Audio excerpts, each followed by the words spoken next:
chickens.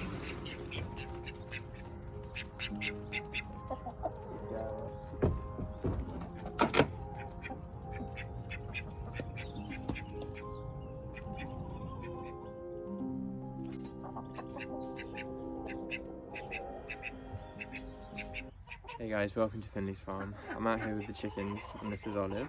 She's an olive egger. I hatched her out last year. It's a cold January morning and I just wanted to show you some of the things that I did to the chicken run last year and all the updates.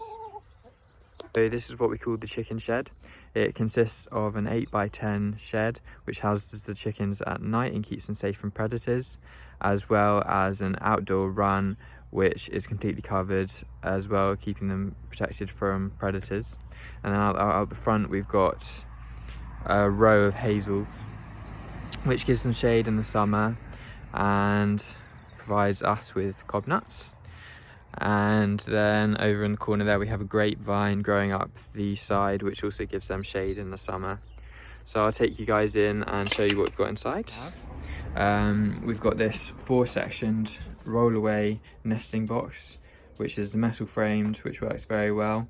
I don't actually use the roll-away feature in this nesting box. Instead I fill it with bedding because I find that the chickens are more likely to lay with soft bedding. And then over to the perches. So I have this rustic, natural looking perches where they roost. They roost right to the top of the building and they love it. I built this out of all branches that I found in the garden and they've really smoothed off some of the surface on the branches, which is quite cool. And then over to the brooder, which is currently a store cupboard. I'll open it up and show you what we've got inside.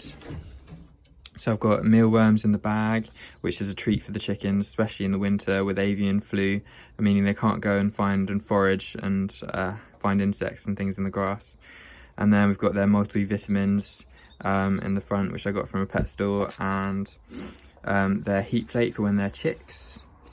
And underneath the brooder, we've got 2 eggs. This is where they nest if they don't want to use the nesting boxes, which is slightly annoying because the eggs come out pooey, but I suppose as long as they're laying eggs, that's okay. And then I'm thinking about